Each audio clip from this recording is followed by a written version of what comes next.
그래가지고 어디까지 했노? 우리 마스미를 이야기하는데, 이 마스미가 이제 이 여자를 찾으러 가는데, 이 매화골에서 어쨌든 이래 매화골에 이 여자는 연극 연습한다고 매화골에서 이리 옷을 홍천녀의 여자 옷을 입고 막 이렇게 하는데, 이래 입어보고 하는데 홍천녀가 지금 나타났습니다. 홍천녀 전설 속의 그녀가 홍천녀의 정령이 나타난 거죠. 이제 딱 나타나는데, 그 나타나는 계기가 앞에 보니까 이 여자가 연극여사, 이 여자 그 홍천녀의 옷을 얘는 천부적인 완전 그 사람의 자체가 되어버린다는 거죠. 이제 우리가 말하면 빙의했다라는 것처럼 완전히. 그리고 이 옷을 휙 하는데 갑자기 메아라 흘러하면서 이래 이 남자도 갑자기 이제 이리 오는데 갑자기 막 휙 하면 폭풍을 휙 치면서 이게 뭐야 하면서 뭐지 이거 갑자기 뭐였지 감방 좀 전에 지금 그것은 갑자기 뭐였나 이렇게 하는데, 이 남자가 뭐 갑자기 어디 한상 속에 들어온 것처럼 안개가 붉게 빛나고 있어. 매화의 빛깔이 안개에 물들어서 주위가 반짝반짝. 그런 거 진짜 말도 안 돼. 내 눈이 이상한 걸까? 왜 이러지? 하면서 누군가 싹 나타나는 거야. 되게 싹 나타나는 거야. 하면서 저건 하면서 이 남자가 저건 이 남자 눈으로 딱 보는데 홍천녀가 나타난 거예요. 홍천녀가 이 남자 눈앞에. 설마 하면서 아니 뭐야 하면서 이래 뭐야 보니까 마야인 거예요. 마야. 그래가지고 이 남자는 여기 있고 이 여자는 여기 있거든요. 이제 그런데 뭐였지 방금 본 것은 눈에 착란인가 분명히 홍천녀를 보았다고 생각했는데 뭐 하면서 이 여자가 이 여자가 마스미 보려고 여러저리 하니까 마스미도 따라라 이래 하는 거예요. 징검다리를 이렇게 다 건너려고 징검다리. 근데 이게 지금 강이 이렇게 더 이상 못 가는 건널 징검다리가 없죠. 여기 있고 여기 있고. 그러니까 서로 막 보고 있는데 이 여자가 마음으로 이야기하는 거예요. 이제 나는 아무 장점도 없는 여자지만 훨씬 어리고 미인도 아니고 부자도 아니지만 그 누구보다도 당신을 좋아해요 하면서 당신이 좋아요 하면서 이 여자가 이제 마음으로 저 남자한테 그리고 이제 마음으로 얘기를 하는 이거 홍천녀의 대사를 딱 읽기 시작하는 거예요. 이제 그날 처음으로 계곡에서 보았을 때 저는 바로 알 수 있었어요. 당신이 무녀가 말하는 또 하나의 영혼의 반쪽이라는 것을. 세계가 아직 혼란스러웠던 시절, 신은 아이를 잉태하여 지상으로 내려보내셨다. 그때 하나의 영혼은 양과 음의 둘로 나누어 언젠가 서로 만나서 음양이 조화하여 하나가 될 때 사랑은 신이 된다. 새로운 생명을 잉태하기 위해 그때 신비로운 힘이 작용하게 된다고 무녀가 말했다. 그것은 상대의 영혼을 갈구하는 힘. 나이도 모습도 신분도 상관없는, 만나게 되면 서로에게 이끌려 나머지 반쪽의 자신을 원하지 않을 수 없게 된다고 한다. 빨리 하나가 되고 싶어서 미칠 정도로 상대의 영혼을 갈구한다고. 그것이 사랑이라고. 이름이나 가구가 무슨 소용이 있겠어요. 서로 만나서 이렇게 살아서 여기에 있어요. 그것만으로 족하지 않나요? 버려주십시오. 이름도 가구도. 아쿠아만의 것이 되어주십시오. 네, 당신. 마야, 이거 뭐지? 무슨 생각으로 너 이렇게 막 손을 쏙 내미는 거예요. 이제 탁 내밀면서. 그리고 말을 해달라고. 당신이 나를 그 어린 시절부터 나의 뒤를 이제 후원하고 나를 보살펴온 사람이 보라색 상미의 사람은 바로 당신이라고 말을 해달라고 말을 해주세요. 이러니까 손을 싹 내민 게 이 남자 내미니까 이제 쓱 하면서 매화 꽃잎이 쓱 날리는 거죠. 이제 날리면서 이 손이 싹 기운에 손에 기운이 싹 돌면서 이러면서 서로 이 남자가 자기 영혼에서 자기 몸에서 뭔가 쓱 나가는 거예요. 그리고 이 여자도 자기 몸에서 뭔가 갑자기 쓱 나가는 거예요. 그러면서 이제 둘이 영혼이 이제 만나는 거죠. 이 서로가 이제 서로가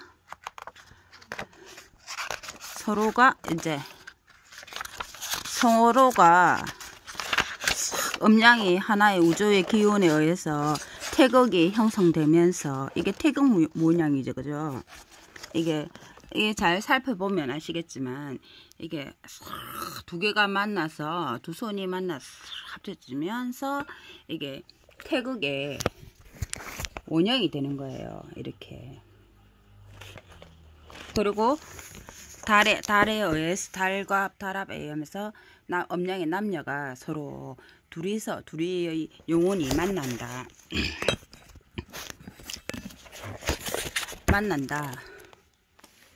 그래 둘이 안아요. 둘이. 결국은 안거든. 둘이. 이제 이 남자가 뭐요 하면서 둘이 이제 어린애는 아닙니다. 이제 미성년자 탈피했거든요. 그래 싹 빠져나오면서 다시 이제 서로 이렇게 탁 각각의 위치로 싹 돌아왔죠. 그때부터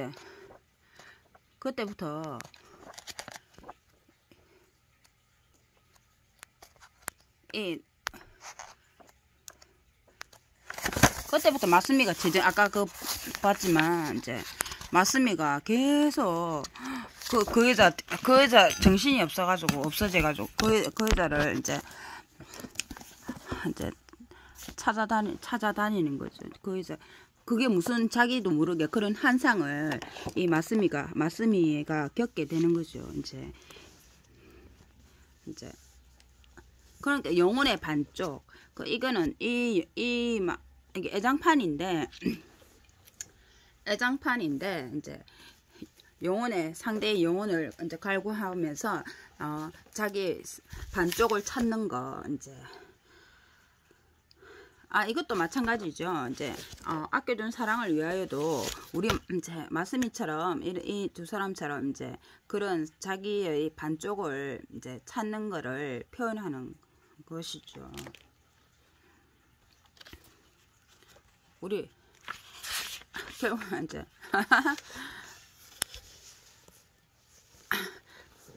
아까 이제 이게 아까 아껴둔 사랑은 10장까지 이루어졌는데 아까 8장까지 했고 아까 말했지만 이 작품이 이게 뭐 소설은 이게 아니고 이제 제인 오스틴처럼 오만과 편견에 견주올 만한 그런 소설이라고 평가를 받은 소설입니다. 이게 섬세한 터치와 이제 뭐 인간관계의 심리 상황이라든지 주변에 뭐 이런 관찰이라든지 이런 것들이 접목시킨 소설이다.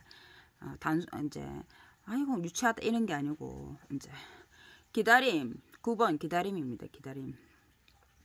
무방비 상태에서 하나의 획기적인 사건을 접한 키트는 망연자실한 표정으로 아무 생각 없이 터벅터벅 집으로 걸어갔다.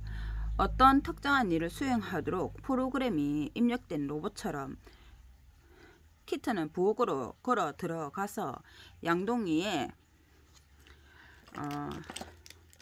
어떤 특정한 일을 수행하도록 프로그램이 입력된 로봇처럼 키트는 부엌으로 걸어 들어가서 양동이에 담겨있는 우유를 손잡이가 달린 주전자에 붓고는 그것을 냉장고에 넣었다.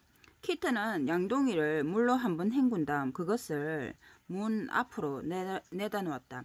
그런 다음 키트는 거실 쪽으로 걸어갔다. 그때 그녀의 할아버지는 잔뜩 충격을 받은 표정을 하고 있는 키트를 유심히 바라보면서 거실에 있었다. 리즈가 떠났어요. 그녀가 말했다. 나도 알고 있다. 그가 묵묵히 고개를 끄덕였다. 다시는 오지 않을 거예요. 키트가 덧붙여 말했다. 나도 안다. 어떻게? 언제? 그녀는 옷을 벗으면서도 아무런 감각이 없는 사람처럼 보였다. 그녀의 심정은 마치 수많은 뾰족한 바늘들이 자기를 찌르는 듯한 고통만을 느낄 뿐이었다. 수많은 뾰족한 바늘들이 자기를 찌르는 듯한 고통만을 느낄 뿐이었다. 이렇게 또 이렇게 보면 이 단어만 우리가 문체에서 살펴보더라도 또 있죠. 유명한 나나 무스꾸리의 노래 있죠. 로즈 더 로즈, 사랑은 레이즈 날카로운 면도 날로 이제 베이는 듯한 그런 고통이다. 뭐 이런 표현들도 그런 유명한 노래, 뭐 아름다운 노래들도 이런 보면 어찌 보면 하나의 문장에서 그런 사람들이 이제 영감을 받아서 그런 아름다운 노래들을 작곡하고 부른다는 것을 이제 알 수 있는 거죠. 이 단 한 줄의 표현으로 우리는 이미 로즈라는 로즈 들어보셨나요? 나는 너무 오래돼가지고 부르지는 못하겠습니다. 제가 이제 그 사람이 오늘 아침에 와서는 내게 말하더구나. 네이트가 말해주었다. 그분은 제게 미리 얘기하지 않으려 했던 거예요. 약간 훌쩍이면서 작은 목소리로 키트가 말했다. 그냥 바로 떠나려 했던 거예요. 제가 만일 그분을 뵙지 못했더라면 그녀는 목이 메어와 채 말을 알지도 못하였다. 말을 잊지도 못하였다. Some say love. 아이 헷갈린. Some say love the end of all.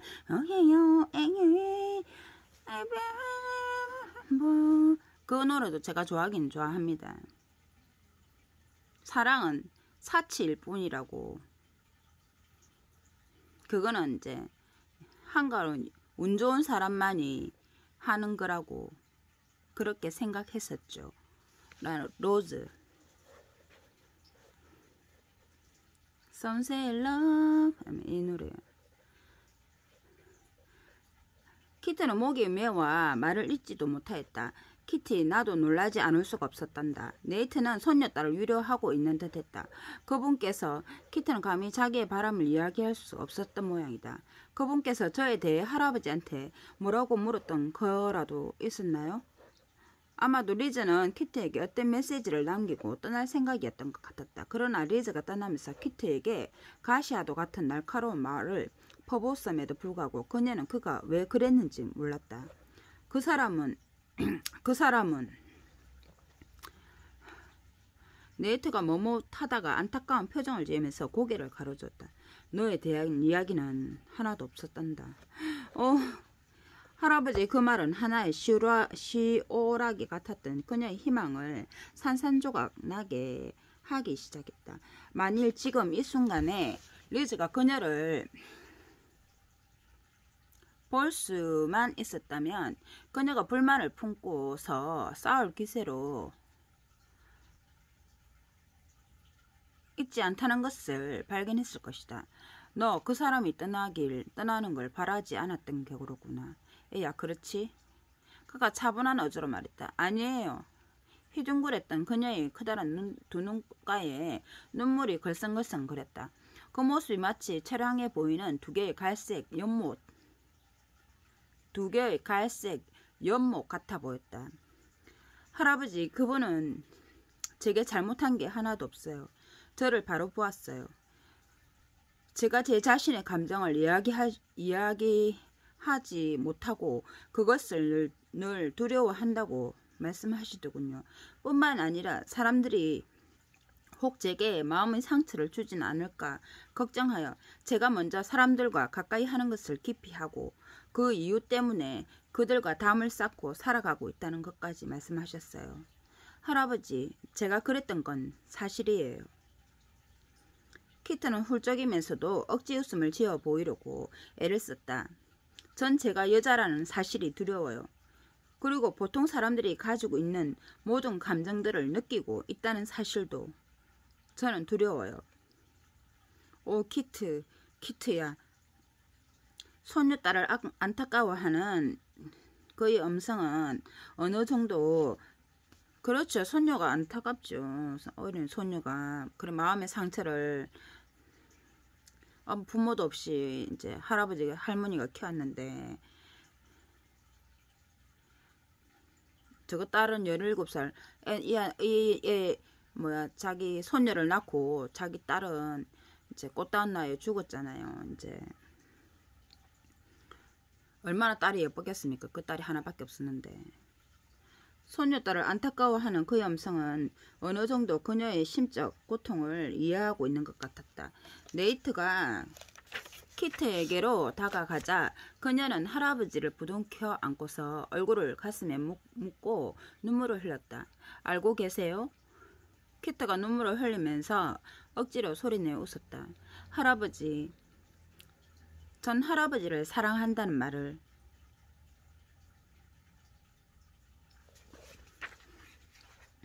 해본 적이 없는 것 같아요. 굳이 그럴 필요는 없잖니. 네이트가 키트를 안심시켜줬다. 난 내가 그렇게 말하지 않아도 늘 그 마음을 알고 있단다. 전 그 말을 했어야 됐어요. 그래 알았다 얘야. 그는 키트를 꼭 안은 채 머리를 어루만져주면서 소녀딸을 달래주었다. 전 그분을 사랑해요 할아버지. 키트는 할아버지에게 말하려고 오랫동안 가슴속에 묻어두었던 자신의 심정을 비로소 털어놓았다. 결국 리즈가 닫혔던 그녀의 마음의 문을 열어놓은 것이다. 그동안 껍질 속에 갇혀서 빛을 보지 못했던 그녀의 모든 생각과 감정들이 쏟아져 나오고 있었다. 난 내가 그럴 것이라는 것도 알고 있단다. 네이트가 나지막한 목소리로 말했다. 리즈가 할아버지한테 말씀드렸던 건 사실이에요, 할아버지. 키트가 무의식 중에 그의 이름을 사용하긴 했지만 더 이상 그의 성까지는 언급하지 않았다. 아무 일 없었어요. 그분이 제게 키스를 하긴 했지만 그 이상의 행동은 절대 하지 않았어요. 난 널 믿는다.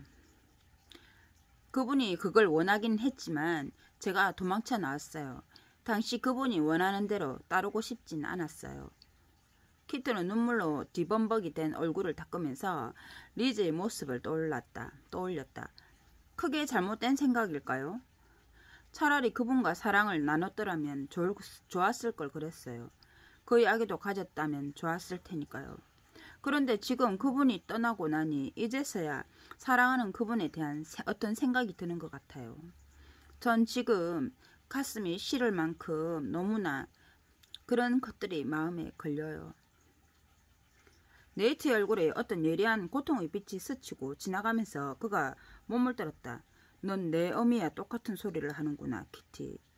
내 어미 사라가 내게 말했던 것과 거의 다를 게 없구나. 넌 내 어머니와 똑같은 소리를 하는구나, 키티.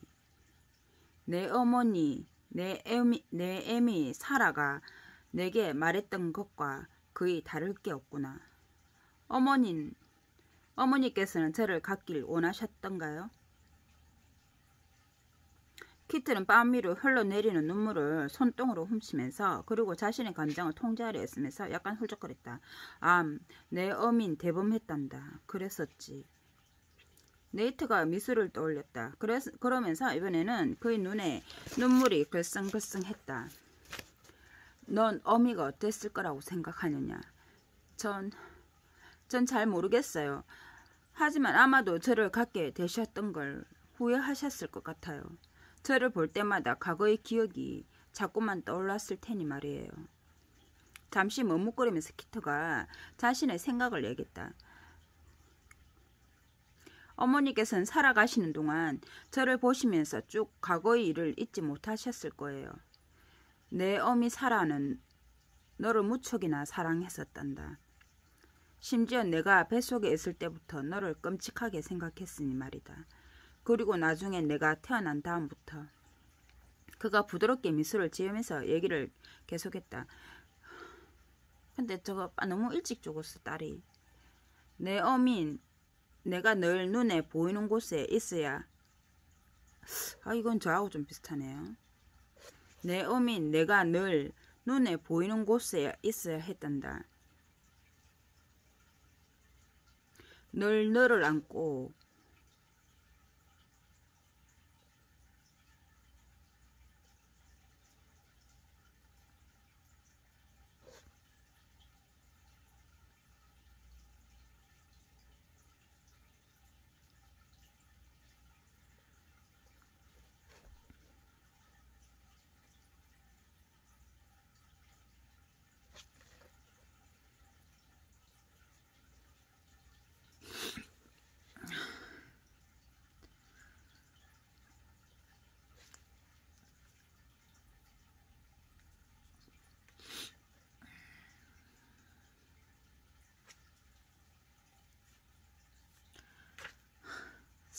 슬프네요.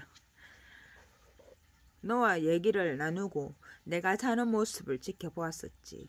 사실 거의 모든 시간을 너와 보냈단다.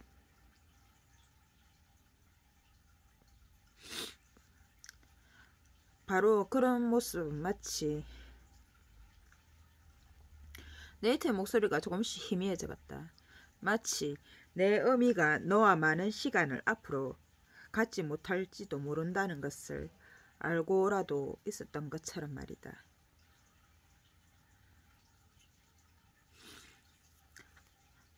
어떻게 되었던 거죠?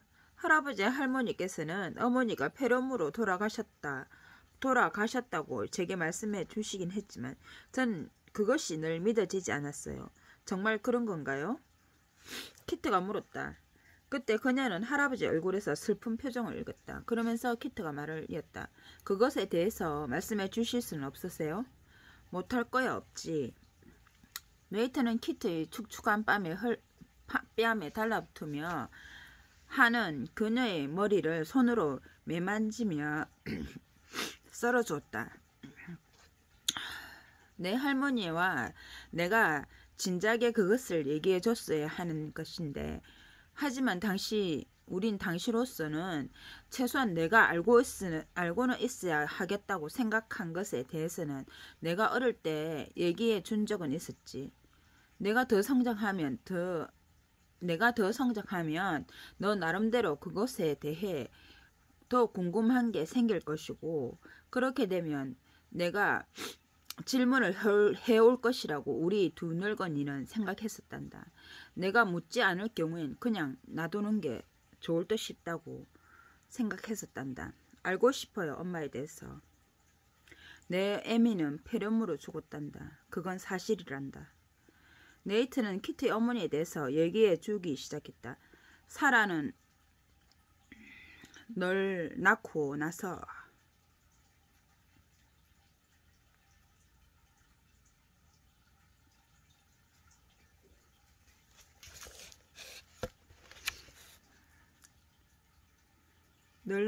병이 들었단다.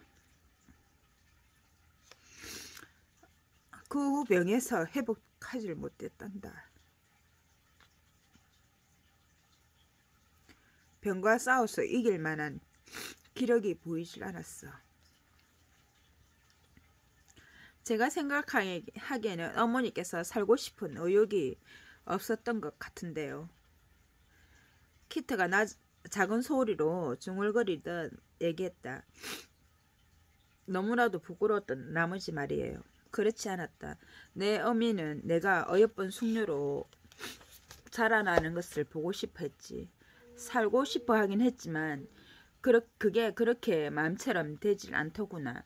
분명히 이 하레비가 알고 있기로 내 어머니는 널 두고 먼저 가려고 하지 않았단다.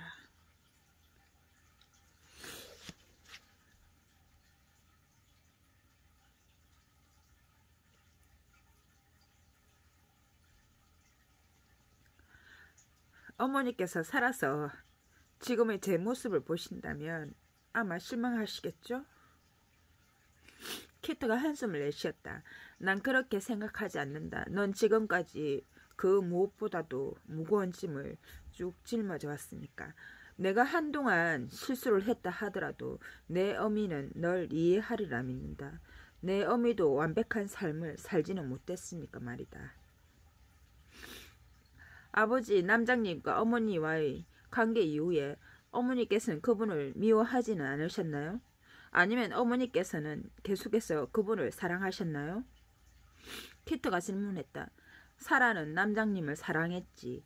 사라는 남장님을 처음 보는 순간부터 그분과 사랑에 빠졌단다. 내 애미는 남장님께서는 이미 결혼하신 분이라는 것을 그의 초창기 때부터 알고 있으면서도 마르타나 내게는 한마디 말도 없었지. 그분이 기혼자라는 사실이 내 어미의 사랑을 막지는 못했단다. 그분과는 절대 결혼을 할 수 없다는 것도 알고 있었지. 내가 생각하기로는 남장님의 부인은 그때 병약했었나 보더라. 어쨌든 그 가문에서는 이혼이라든지 별거는 그 전례가 없었다고 들었다. 네이트가 말을 멈추었다. 나중에 내 어미가 우리 두 늙은이한테 말하더구나. 자기가 남장님을 얻지 못한다면 그분의 아이라도 갖겠다고 말이다. 내 어미는 사랑하는 남장님이 떠나시더라도 그분과 관련된 뭔가를 원했던 거란다. 네이트가 키트의 이마에 키스를 했다. 이 헤레비가 안 봐도 뻔한. 아이 뭐 시끄리면 아버지. 좀 참 그렇네. 거시기 하네요. 안 돼요. 전 그분을 너무 사랑해. 떠나시더라도. 이 헤르비가 처음에 얘기했던 말의 의미를 이제 알 줄 알겠니? 내 경우가 내 어미의 경우와 아주 흡사하다는 것 말이다.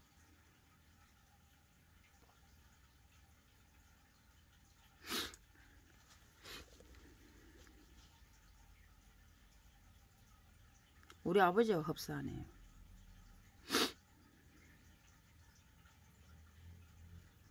그러나 지금 키트는 자기의 어머니에 대한 리즈의 생각이 어쩌면 그렇게 맞아떨어질까 하고 생각하고 있었다.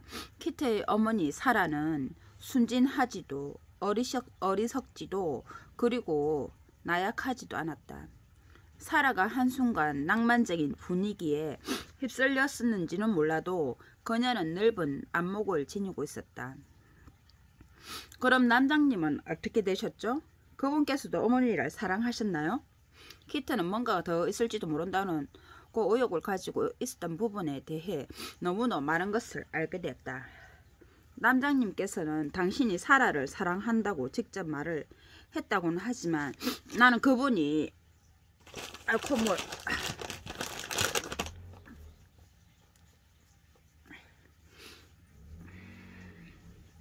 어디 갔나? 직접 말한 대로 내 어머니를 사랑했는지 아니면 같이 있으면서 그냥 분위기에 따라서 얘기한 것인지는 알 수 없지. 하지만 하긴 가끔씩 난 의심을 하긴 했었다. 남장님이 사라에게 사랑한다는 말을 한 것에 대해서 내 어미가 곧대로 받아들였는지 아니면 나름대로 그렇지 않았는지에 대해서 말이다. 키트가 머리를 할아버지 어깨에다 기대었다. 남장님께서도 어머니를 사랑하셨겠죠? 키트가 작은 소리로 말했다. 아마 조금은 사랑하셨을 거예요.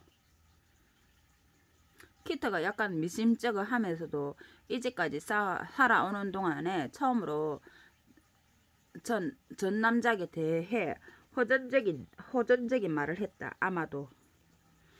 쓰라린 고통의 피가 키트의 혈관을 타고 흘렀다. 이제 저는 어떻게 해야 되죠, 할아버지? 리즈가 다시는 돌아오지 않을 거라고 말을 했는데요. 그래, 애야, 알고 있단다.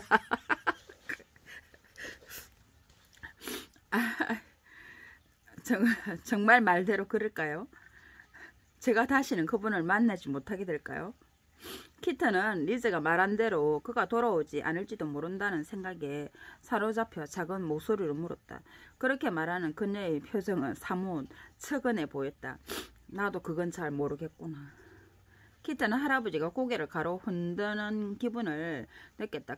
그때 그녀는 할아버지가 한숨을 내쉬는 소리를 들었다. 정말 안 됐구나 키티. 하지만 그 양반이 그런 식으로 이 늙은이에게 충격을 주지는 않을 것이다. 리즈는 좋은 일이 있어 떠나는 거라고 키트에게 말했었다.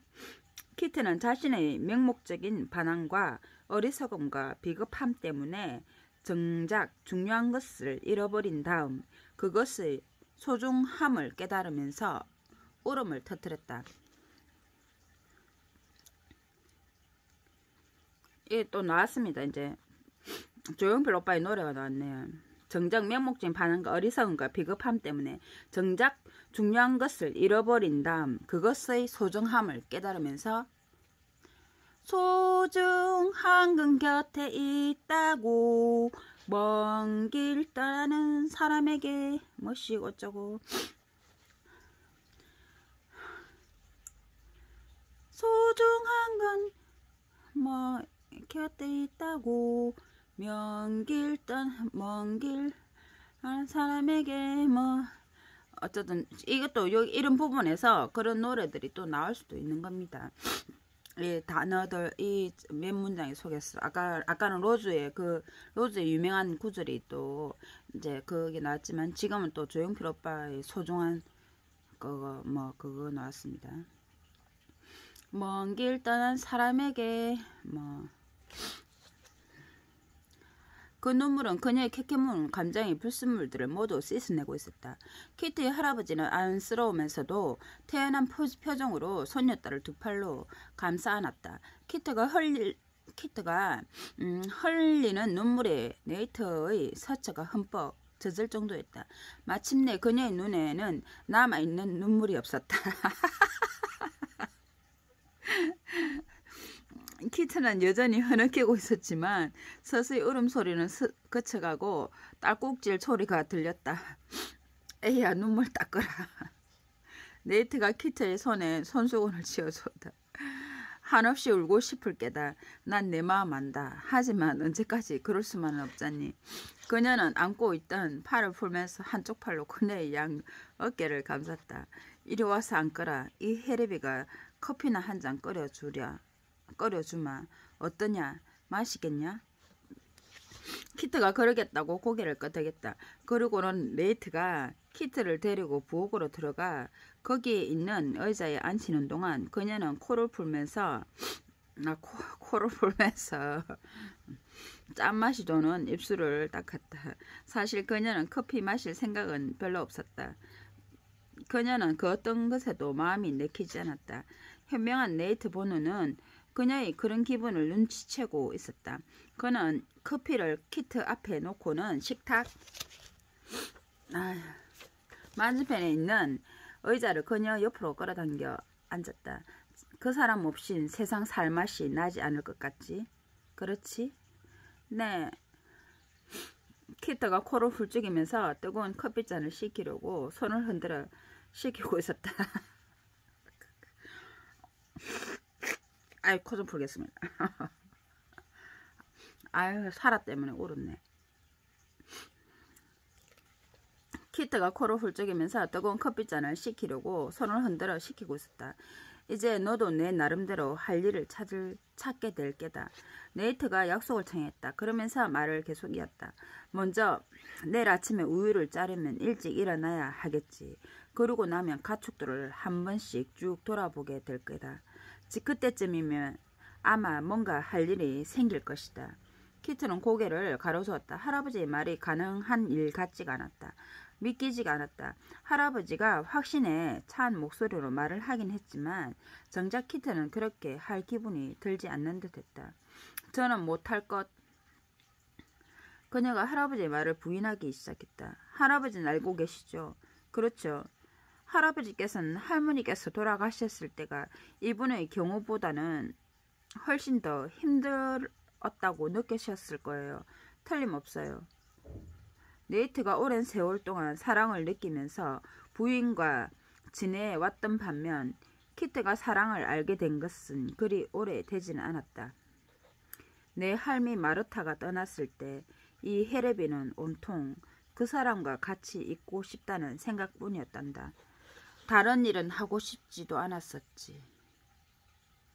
네이트가 사실을 인정했다. 어쨌든 이 헤레비가 생각했던 거라곤 온통 죽은 마누라 생각이었단다. 하지만 이 늙은이는 잘못 생각을 하고 있었던 거란다. 넌 아직도 나를 필요로 하고 있잖니, 키티. 아무런 목표가 없으면 그 어떤 일도 일어나지 않는 법이란다. 난 그걸 믿는다. 아무런 목표가 없으면 그 어떤 일도 일어나지 않는다. 하지만 그녀의 목표는 무엇이란 말인가? 할아버지 말씀이 옳았으면 좋겠어요. 키트는 머그잔에 들어있는 커피를 들여다보면서 작은 목소리로 말했다. 에야, 마시거라. 그가 키트에게 권하자 그녀는 머그잔을 들어 입으로 가져갔다. 처음에는 그녀의 할아버지가 예상했던 대로였다. 리즈가 없는 세상은 살만한 가치도 없는 것처럼 보였다. 키트가 아침에 일어나려고 했을 때 그녀는 가슴이 눌려오는 압박감과 통증을 느꼈을 것이다. 비참한 그녀의 유일한 바람이란 침대 옆으로 누워서 몸을 둥글게 말거나 웅크리고 있는 것이었다. 또 잠버릇이 좀 내하고도 비슷하네요. 저도 이제 좀 일이 좀 뭐래노 웅크리고 동글게 웅크리고 이게 그러게 좀 그런 형인데, 그녀는 축사에서 접수가 소리내어 우는 소리를 들었을 것이고 그 다음엔 억지로 침대에서 몸을 일으켰을 것이다. 커다란 비통함은 없었지만 뭔가 마음에서 오는 아픔은 있었다. 그런 식으로 매 시간을 그리고 하루하루를 보냈다.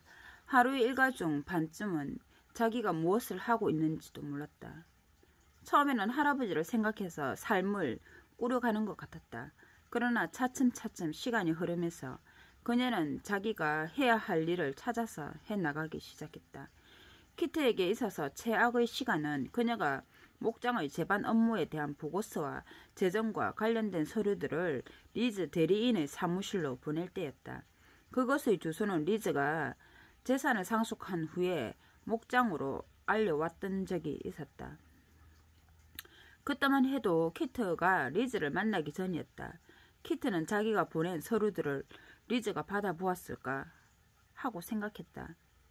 리즈가 받아본 서류들에는 어느 낯선 사람의 서명이 기록되어 있었다.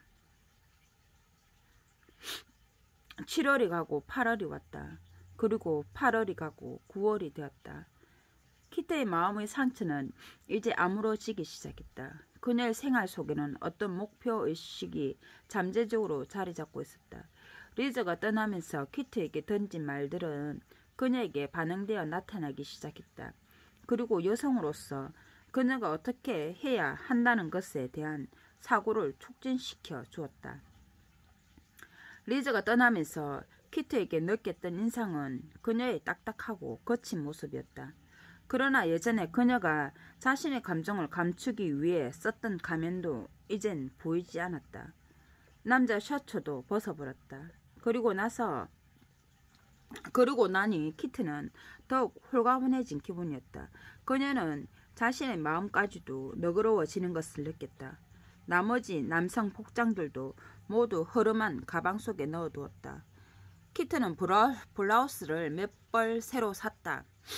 키트가 새로 산 블라우스들은 그녀의 둥그스름한 가슴과 날씬한 허리의 곡선이 잘 드러날 수 있도록 맵시 있게 만들어진 옷이었다.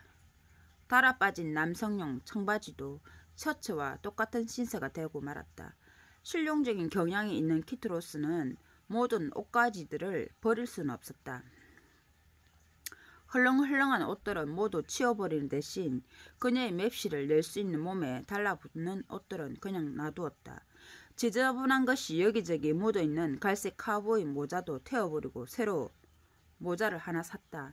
그것은 먼저 번 것보다는 챙이 좁은 하얀 크림 빛깔의 카우보이 밀짚 모자였다. 그 모자는 안이 좁아서 그녀의 긴 머리를 틀어 올린 다음에는 쓸 수가 없었다.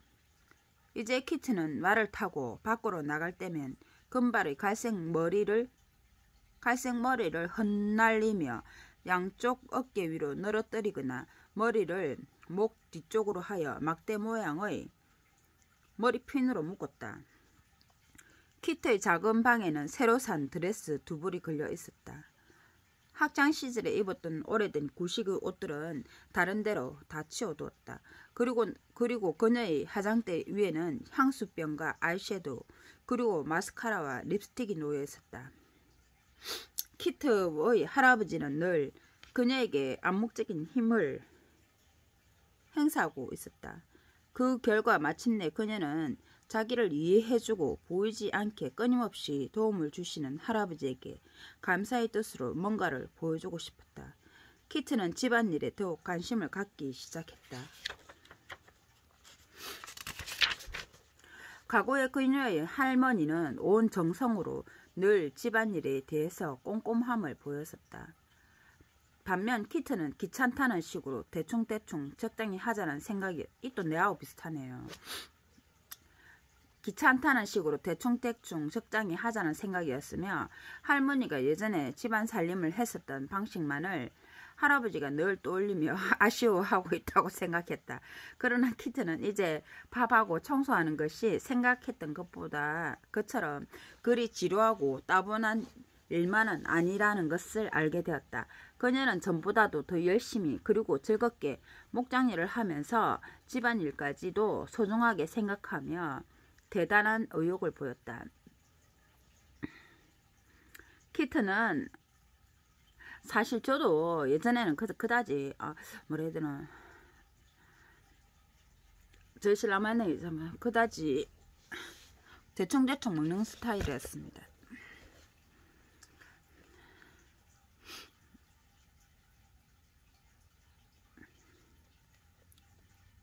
그냥 집안일 설거지는 아직도 하기 싫습니다. 집안일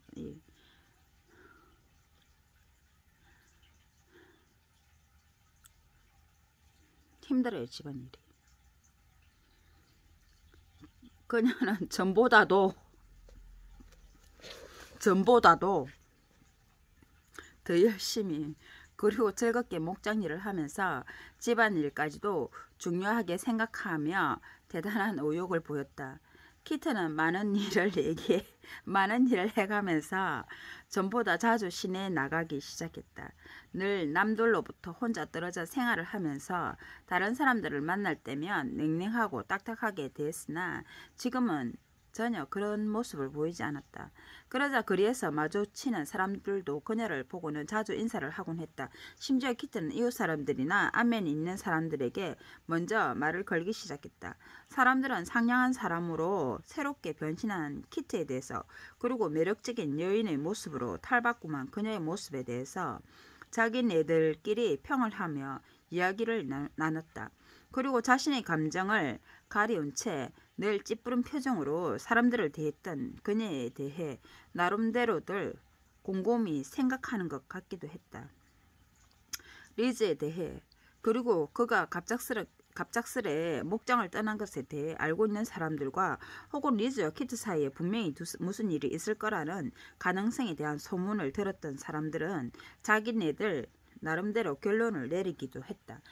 키트는 동정어린 시선을 받을 때도 이제 더 이상 화내는 표정을 보이지 않았다. 키트는 자기가 어떤 생각을 가지고서 다른 사람들을 대하느냐에 따라서 그들도 자기를 염려해 준다는 사실을 알고는 적잖이 놀랐다.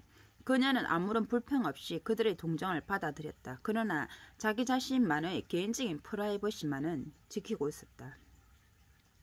키트에게 있어서 리즈를 향한 그리움은 지난날에 대한 후회스러움 그리고 그를 원하는 심정은 여전했다. 하루하루의 몇 시간을 보내며 키트는 그를 잊어본 적이 없었다. 그럴 때마다 그녀는 가슴 저며오는 아픔을 느꼈다. 어떤 때는 고통이 덜했다가 또 어떤 때는 뜨겁게 달구어진 칼로 심장을 찔리는 듯한 참을 수 없는 고통을 느끼기도 했다. 그녀는 아무리 긴 세월이 흘러도 그러한 자신의 심경이 바뀔 것 같다고 생각하지는 않았다. 영원히 계속될 것만 같았다. 그러나 키트는 그것을 받아들였다. 그런 경우에 있어서 다른 사람들이 어떻게 할지는 모르겠지만 키트는 스스로 아픔을 잘 감내하면서 자신의 생활도 열심히 해나갔다. 키트는 지글지글 소리를 내면서 프라이팬에다가 베이컨을 노릇노릇하면서 바삭바삭하게 조리했다. 그리고 나서 그녀는 그것을 꺼내어 기름기가 잘 빠지도록 종이 타올을 깐 접시 위에 담았다. 그때 그녀의 할아버지가 부엌으로 들어오자 돌아서서 미소를 지었다. 안녕히 주무셨어요? 그래. 그녀의 할아버지는 피곤해 보였다. 그리고 잠자리에서 바로 나온 탓이었는지 수치만은 그의 흰머리가 아직까지 마구 흥커러져 있었다. 오늘 아침은 날이 좀 추운 것 같구나. 네, 저도 몸이 어슬어슬하던걸요. 키트가 베이컨 기름이 남아있는 프라이팬에다가 계란 2개를 깨뜨려 넣었다. 그때 바깥에서 기러기가 울며 지나가는 소리가 들렸다. 약간 뿌옇게 김이 서려 있는 창문 밖으로 V자형을 이루면서 남쪽 하늘로 날아가는 기러기 한대가 어렴풋이 네이트 보너의 시야에 들어왔다.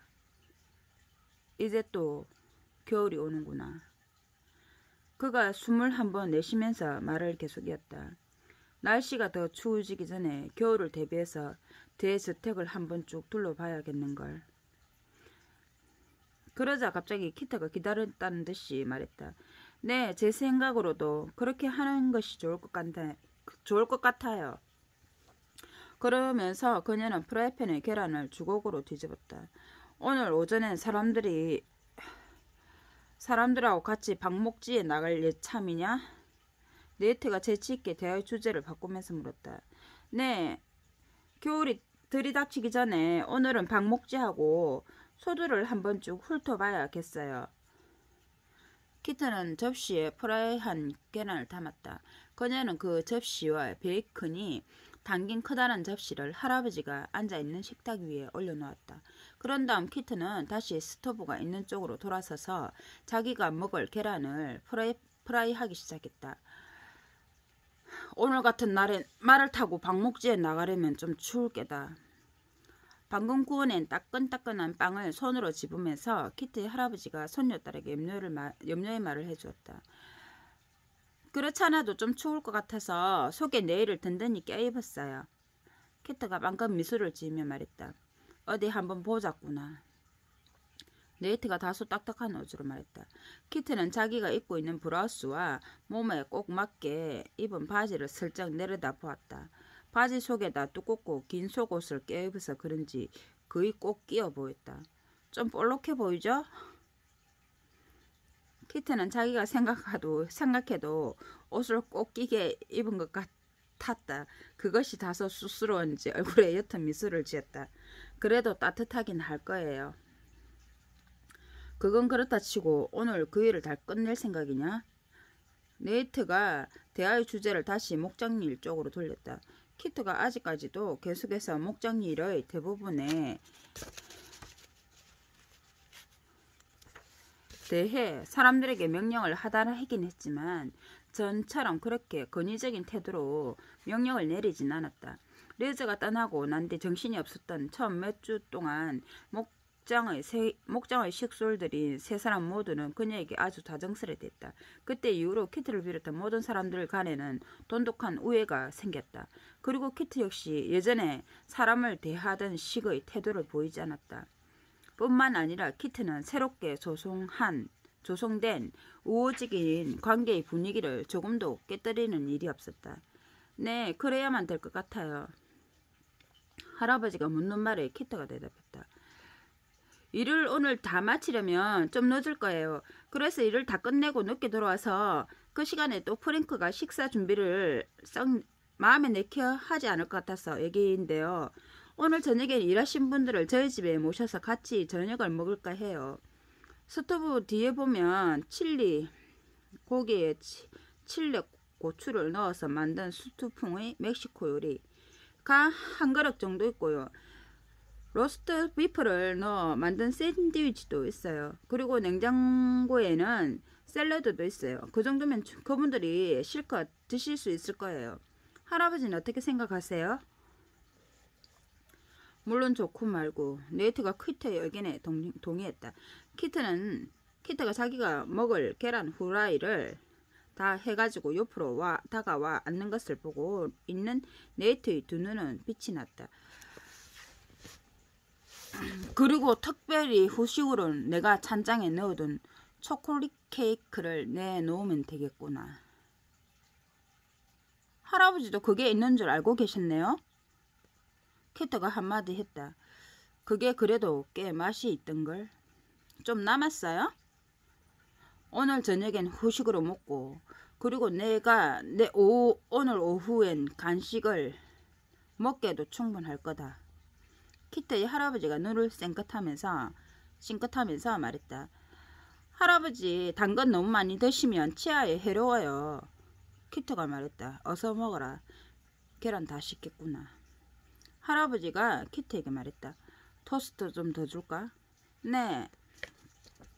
그리고 단 건 먹는다고 내 이가 해롭다고 너무 얘기하지 말거라. 네이트가 덧붙여 말했다. 이에 안 좋은 건 너도 마찬가지다. 이에 안 좋은 건 너도 마찬가지다. 그녀는 나이프로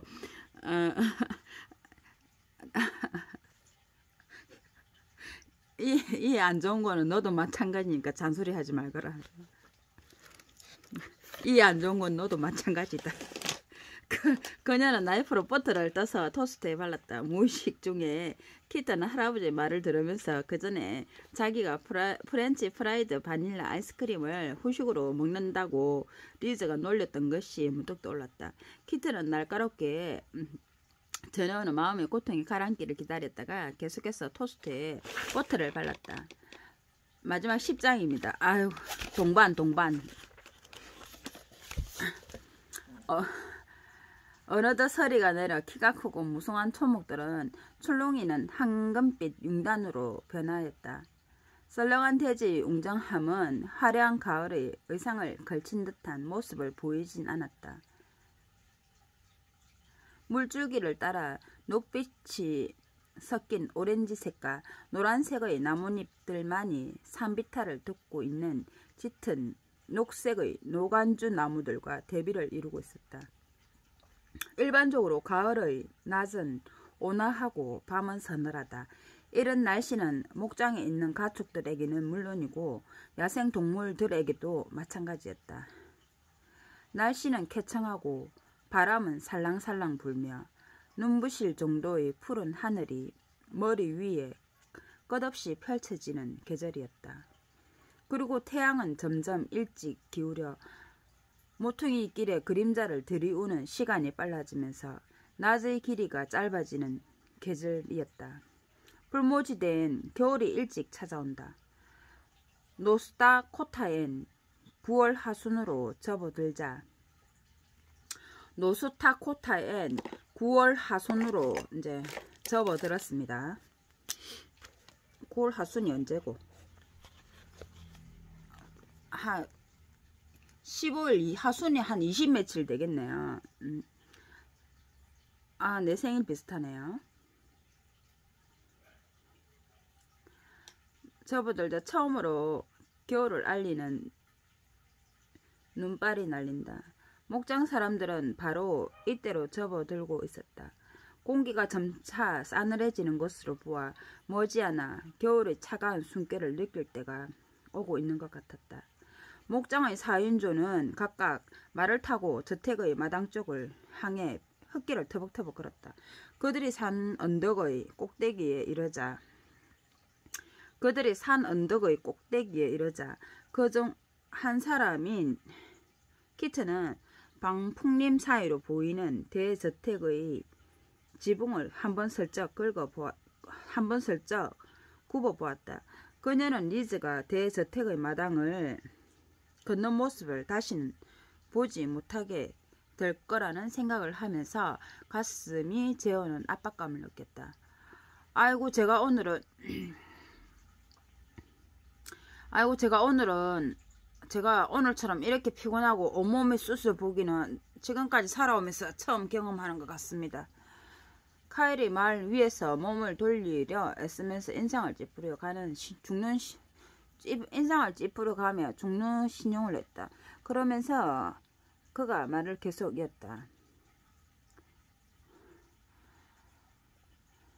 오늘 밤엔 정말 엉덩이가 꽤나 말을 듣지 않을 것 같은데요. 키트는 정신을 가다듬으면서 일단 리즈에 대한 생각을 접어두었다.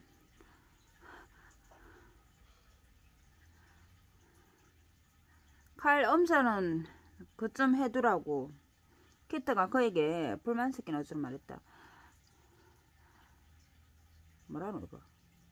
하루 종일 말을 타고 있었는데 뭘 그래. 키트는 카일이 듣기 싫은 소리 때문에 그에게 푸념을 늘어놓는 식으로 말했다. 바로 그겁니다. 카일이 끙끙 앓는 소리를 내며 말하자 나머지 사람들도 마찬가지로 하루 종일토록 말의 안장에서 앉아 있었던 탓으로 자기네들이 근육이 뻐근함을 의식하며 그를 동정이라도 하듯 껄껄 웃었다.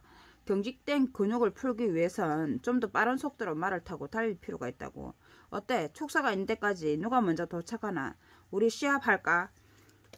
키트는 kitchen에서 윙윙하고 들려오는 바람의 노랫소리를 듣고 싶어서 그리고 리즈하고 풀밭에서 속삭이는 소리를 멈추게 하려고 벼랑간 카일에게 도전을 청했다.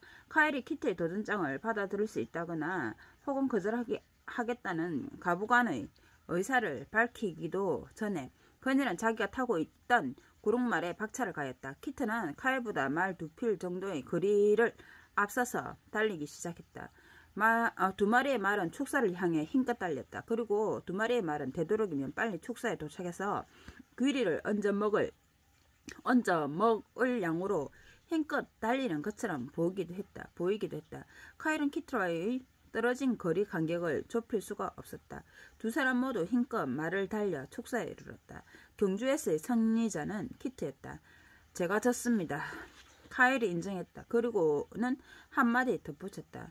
하지만 제가 진 건 순전히 아가씨가 약간 먼저 출발했기 때문이에요.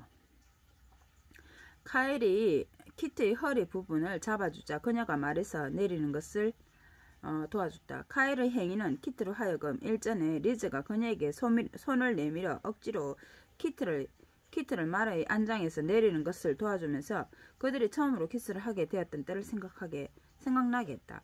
키트는 숨을 헐떡이면서 생리감에 가슴 벅차 카일에게 한마디 내던졌다.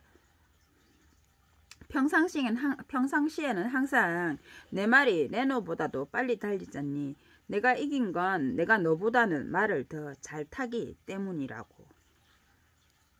키트는 다정한 그녀의 동반자인 구릉말과 함께 마당을 껑충껑충 뛰었다. 아가씨가 말 안장에 앉아있는 모습이 다른 그 어느 때보다 또 아름다웠다는 건 제가 꼭 인정하고 싶습니다. 저는 여태껏 그런 모습은 보지 못했으니까요. 키트가 옆으로 다가와 서자 카일은 한쪽 손을 툭 내려 떨면서 말했다. 카일이 툭 내던진 말은 키트를 깜짝 놀라게 했다. 사실상 그는 어떠한 진지한 자세로 키트와 경주 시합을 한 것이 아니라 그냥 가벼운 기분으로 장난삼아 했던 것이다. 카일은 매력적인 한 여성을 찾고자 하는 젊은이로서 기분을 한번 전환시키고 또한 키트에게 뭔가를 일깨우고 싶은 생각에서 시합을 한 것이었다. 아가씨 말은 제가 챙길게요. 카일이 제의했다. 키트는 자기가 그보다 힘이 약한 여성이기 때문에 어떤 일을 할 수 없을 거라는 식의 사고방식을 무턱대고 모욕적인 것으로 단정짓는 생각을 이젠 더 이상 하지 않기로 했다. 그래서 그녀는 그의 제안을 예전처럼 완강히 부인하지 않고 그에게 말의 고삐를 넘겨주었다. 고마워. 키트가 그에게 말했다. 카일은 두 마리 말을 이끌고 가축 우리 안으로 들어갔다. 키트가 축사 부근을 막 뜨려고 할 때쯤 해서 루와 프랭크가 그제서야 말을 타고 그녀가 있는 쪽으로 다가왔다. 루가 말했으랬다. 그러자 프랭크가 자기의 말과 루의 말을 끌고서 우리로 들어갔다. 키트는 루의 눈빛이 밝게 빛나는 것을 볼 수 있었다. 루는 말을 타고 오면서 카일이 말하는 소리를 얼핏 들었다. 카일은 사실 저와 장난으로 경주 시합을 한 것 같아요. 아저씨도 그렇게 생각하시죠? 키트가 약간 놀라는 표정을 지으면서 소리내어 웃었다. 나도 그렇게 생각하네. 그가 고개를 끄덕였다. 그리고는 덧붙여 말했다. 키티 정말 많이 변했어. 자네가 그전 같았으면 아마 카일에게 수십 대나 날렸을 거야. 아니면 그의 버금가는 통렬한 비난의 말이 쏟아져 나왔을 텐데 말이야. 정말 눈에 보일 정도로 많이 달라졌어. 제가 생각해봐도 그런 것 같아요. 키트는 햇볕에 검게 걸린 루의 얼굴을 들여다보았다. 그녀는 자기 앞에 서 있는 그 사람이 지금까지 꿋꿋하게 목장을 위해 일해왔음은 물론 자기에게도 또한 애정을 가지고 대해 준 분이라는 것에 대해 예전에는 한 번도 이렇다 할 만큼 감사하다는 마음을 갖지 못했었다는 것을 알고 있었다. 루는 키트에게 없는 삼촌 그 이상이었다. 루 아저씨, 그동안 너무 많은 것들을 참아 오시면서 수고해 주신데 정말 감사드려요. 키트는 고개를 들어 자연스럽게 그의 꺼끌꺼끌한 뺨에 키스를 했다. 크게 소리내어 웃어보고 싶은걸. 루의 얼굴이 빨개지면서 말을 계속 이었다. 내가 왜 이러지? 눈물이 나려고 그러지. 키트는 마음에서 우러나오는 다정한 눈빛으로 놀라움을 감추지 못하는 루를 바라보았다. 그녀는 진작에 지금과 같은 분위기를 만들지 못한 것이 못내 아쉬웠다. 키트가 소리내어 웃으면서 익살스럽게 말했다. 그건 아저씨가 이 목장의 여성 두목을 손에 넣었다는 기분에서 그런 게 아닐까요? 그녀는 장난을 치려고 마치 남자처럼 루의 엉덩이 부분을 한번 툭 치고 지나갔다. 깜짝 놀란 루는 재빨리 옆으로 비켰었다. 어허, 이런. 아가씨가 얌전해야지. 그가 한마디 했다. 키트는 축소한 모토기를 돌아 계속해서 뒤쪽으로 걸어갔다. 웃으면서 걸어가던 그녀는 대저택 쪽을 우연히 쳐다보게 되었다. 그런데 저택의 앞문이 열려 있었다. 순간적으로 그녀의 심장은 쿵쾅쿵쾅 뛰기 시작했다. 그러나 그녀는 마음을 진정시키면서 나름대로의 추측을 루에게 큰 소리로 말했다. 겨울을 채비하시느라고 할아버지께서 아직까지 저택에 계신 것 같은데요. 어떻게 하고 계신지 한번 가봐야겠어요. 참, 그리고 잊지 마세요. 저녁은 저희 집에서 준비할 테니까요. 45분 정도 있다가 건너오세요. 너무 서두르지는 말라고 루가 말했다. 알았어요. 키트는 가던 길에 방향을 바꿔 대저택 쪽을 향해 걸어가기 시작했다. 방금 전에 흐뭇했던 순간들이 대저택의 마당을 가로질러 걸어가는 키트의 발걸음을 가볍게 해주었다. 키트의 신경은 온통 리즈에 대한 생각으로 가득 차 있었다. 그녀는 두근거리는 가슴을 안고 대저택 앞에 이르렀다. 그녀가 저택 안으로 들어섰을 때 집안은 조용했다. 할아버지? 네이트 할아버지! 키트가 할아버지를 불러보았지만 아무런 대답이 없었다. 그러나 키트는 저택 뒤쪽에서 누군가가 움직이는 소리를 들은 것 같았다. 키트는 잠시 머뭇거리다가 소리가 난 듯한 쪽을 살펴보려고 그쪽으로 걸어갔다. 서재의 문은 닫혀 있었다. 키트는 그곳을 지나면서도 일부러 그쪽은 쳐다보지 않았다. 그 집에서 키트가 보았던 방이라곤 사실 아직까지도 서재밖에 없었다. 거실의 가구들은 그 집에서 키트가 보았던 방이라곤 사실 아직까지도 서재밖에 없었다. 거실의 가구들은 모두 먼지 덮개들로 덮여 있었다. 다행스럽게도 서쪽으로 나 있는 창문이 열려 있어서 그쪽으로 햇살이 들어와 거실이 그리 어둡지는 않았다. 키트는 거실로 들어서면서 어디선가 어렴풋하게 뭔가가 움직이는 것을 얼핏 보고는 멈추어 섰다. 벽에는 윤이 반질반질하게 나는 나무로 테두리가 장식된 커다란 타원형의 거울이 있었다. 벽에는 윤이 반질반질하게 나는 나무로 테두리가 장식된 커다란 타원형의 거울이 있었다. 키트가 얼핏 본 것은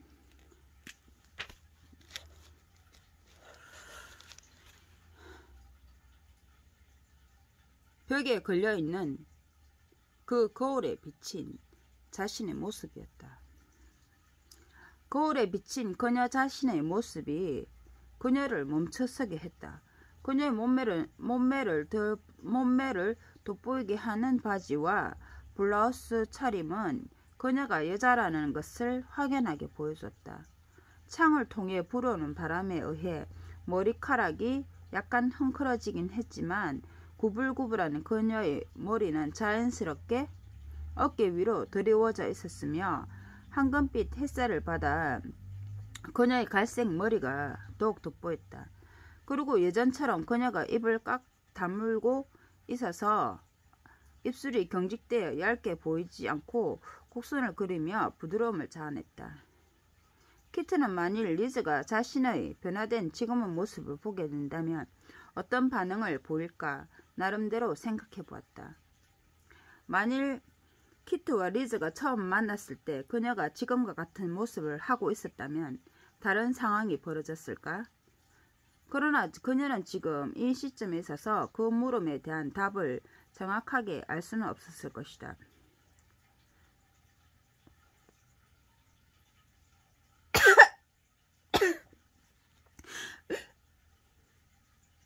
아이고.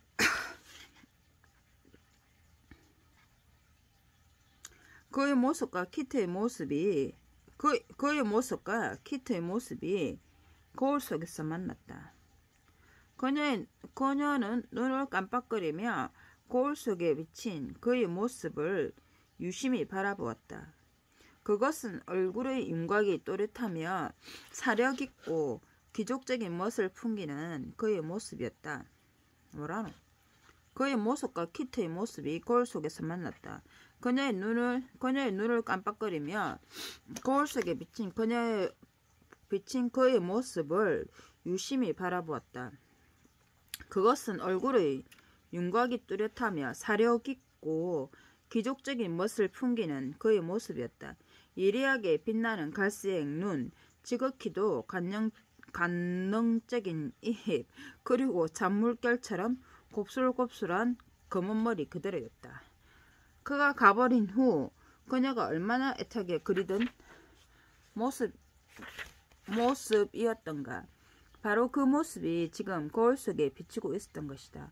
거울 속에 비친 그의 모습이 천천히 그녀 쪽으로 움직였다. 키트의 안색이 하얗게 변했다. 그녀는 제자리에 서서 다가오는 그의 모습을 보려고 얼굴을 돌렸다. 리즈가 거기에 있었다. 생생한 모습으로. 잘 있었어, 키트? 그녀가 너무나도 잘 기억하고 있는 저음의 차분한 그의 목소리였다. 전 당신이 혹시 어떤 유령이 아닌가 하고 생각했어요.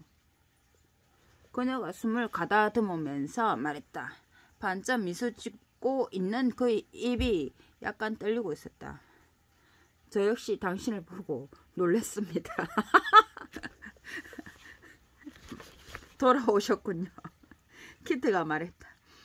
키트는 왜 자기가 이 말을 해야 하는지 자신도 도무지 알 수가 없었다. 네, 돌아왔습니다. 흥분의 물결이 그녀의 전신을 타고 흘러내렸다. 키트는 너무나도 깊어서 가슴까지 뛰고 있었다. 키트는 그가 왜 돌아오게 되었는지 알고 싶어서 묻고도 싶었지만 자기가 함부로 물었다가 그가 혹시 다시 돌아가진 않을까 염려되어 묻지 않았다. 언제 오셨어요? 그녀가 물었다. 오늘 오후에 왔습니다. 1시간쯤 됐을 겁니다. 리즈가 대답했다. 그들 둘은 서로 근접한 거리에 서 있었다. 한 발짝만 다갔으면 키트가 그의 품에 안길 수 있는 거리였다.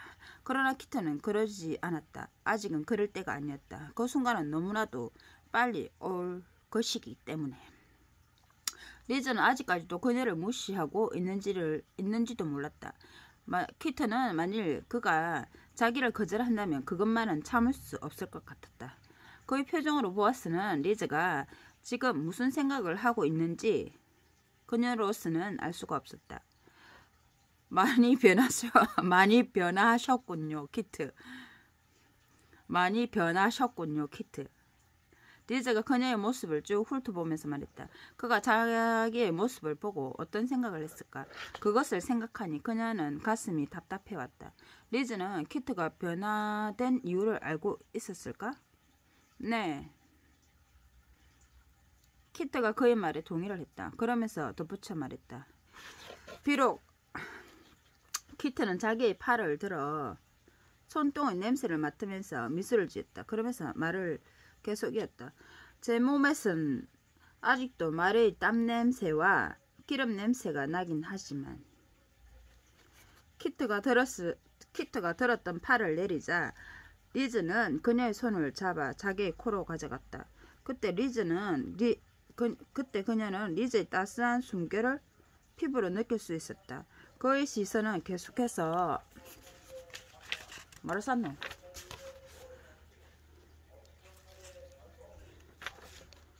그의 시선은 계속해서 그녀의 손등 위에 머물러 있었다.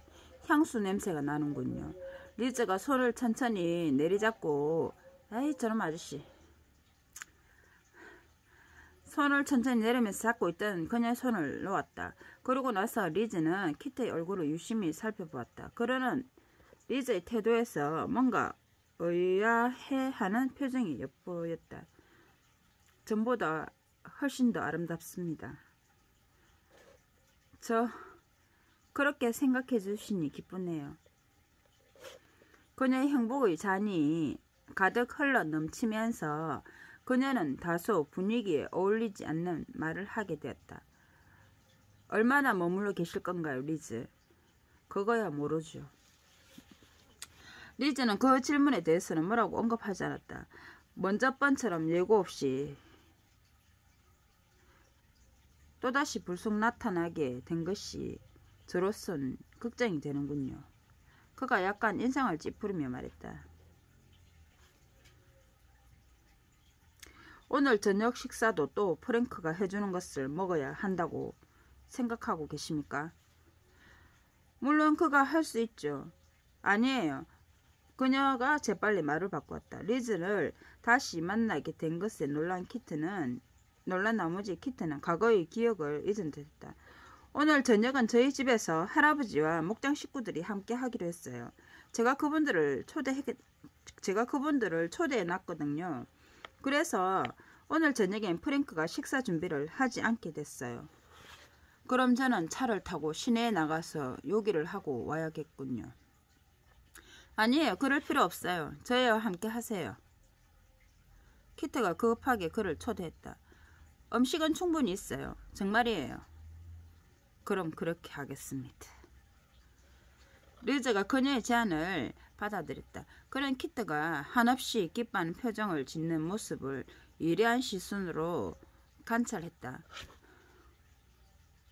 저는 방금 전에 당신이 말을 타고 마당을 가로질러 가는 것을 보았습니다. 다른 사람들과 함께 웃으면서 서로 재미있게 얘기를 나누더군요. 리즈가 밝은 표정으로 말했다. 그도 키트가 그러는 것이 허무했던 모양이다. 저는 그러는 당신의 모습을 보면서 당신이 정말 제가 전에 보았던 그 키트가 맞나 하고 의심을 했습니다.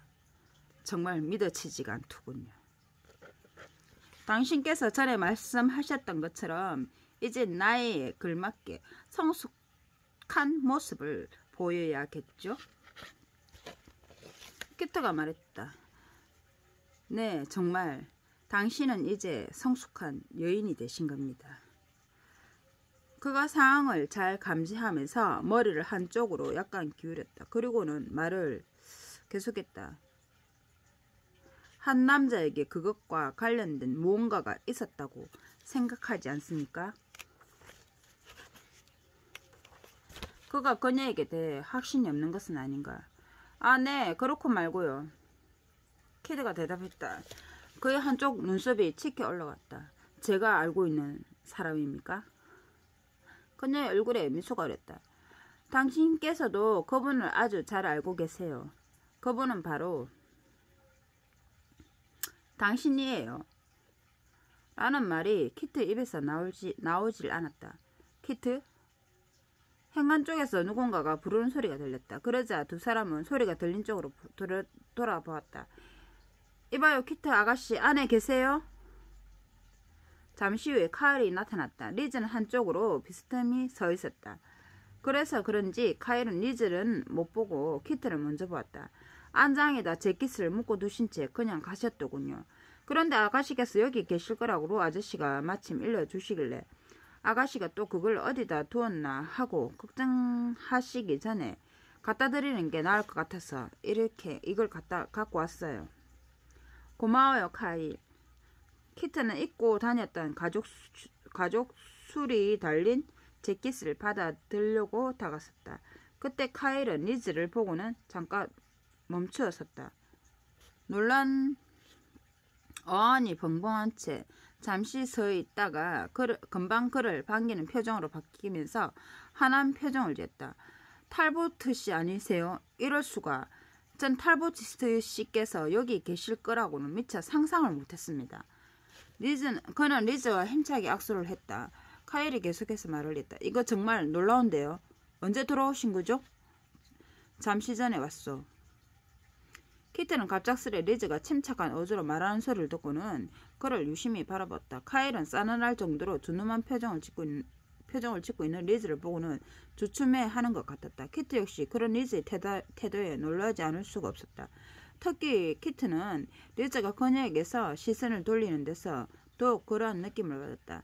아마도 리즈는 카일이 들어오기 전에 키트가 막 하려던 말을 하지 않게 되어 그것을 그녀가 오히려 기뻐한 것은 아니었나 하고 생각했던 것 같았다. 리즈가 키트 때문에 돌아왔을 거라는 생각을 그녀가 하게 된 것은 무엇 때문이었을까? 그것은 키트 자신이 믿기 원했던 것이기 때문이라는 것을 그녀는 깨닫게 되었다. 리즈가 직접 목장을 경영하려고 돌아왔다기보다는 그 이상의 무언가가 있는 것 같았다. 아마도 마침내 그가 목장을 팔기로 결정하고 더 나은 것을 위해 그녀와 어떤 관계를 맺으려고 결심했는지도 모르는 일이었다. 키트는 자신의 벅찬 기품을 억제하려고 그녀 나름대로의 사고를 자제하고 있었다. 이건 정말 뜻밖입니다. 카일은 놀라운 듯이 머리를 가로지르며 말을 했다. 다른 분들께 알리고 올 테니 잠깐 기다려 주십시오. 이렇게 돌아오신 줄 알면 다들 반가워하실 겁니다, 남장님. 고맙습니다. 리즈는 말을 하고 있었지만 웃음 띤 모습은 조금도 보이지 않았다. 카일은 갑자기 자기가 아직도 키트의 재킷을 들고 있다는 것을 의식했다. 그는 돌아서서 빛나는 시선으로 약간 창백해 보이는 키트의 안색을 살피면서 재킷을 그녀에게 건네주었다. 그런 다음 리즈를 헐끔 바라보고는 금방 조심성 있게 경계하는 표정을 지었다. 혹시 제가 뭔가를 방해한 것은 아닙니까? 카일은 자기 방어적인 태도를 키트가 필요로 하는지 혹은 원하는지에 대해서 확신은 없었지만 약간 도전적인 어조로 물었다. 아니요. 리즈는 더 이상 그 상황에서 키트와 단둘이 있고 싶은 생각이 없다는 표정을 그녀에게 넌지시 던지면서 대답했다. 그리고 덧붙여 말했다. 당신들이 모두 함께 저녁 식사를 하는데 저보고 같이 가서 식사를 하자고 키트가 방금 전 제게 청하던 참이었어. 마침내 리즈는 부드러우면서도 뭔가를 감추는 듯한 시선으로 그녀를 쳐다봤다. 아직 짐을 풀 게 좀 남아 있습니다. 제가 몇 시쯤에 가면 되겠습니까? 리즈가 아주 꽉듯하게 격식을 차리며 말했다. 아마도 반 시간이나 1시간 정도 아니면 식사를 하게 될 것 같은데요. 그쯤이면 아무 때나 오셔도 괜찮을 거예요. 키트가 대답했다. 그녀는 속으로 그리 실망해 있을 필요는 없겠다고 생각했다. 리즈가 어느 정도의 기간 동안 머무를 것이냐에 따라 그녀에게는 그만큼 기회가 있는 것이었다. 리즈는 그녀의 매력적인 면을 한번 경험했던 듯했다. 그리고 그는 방금 전에 자기가 생각하고 있던 그전의 키트보다 지금 그녀의 모습이 훨씬 더 아름답다는 말을 했다.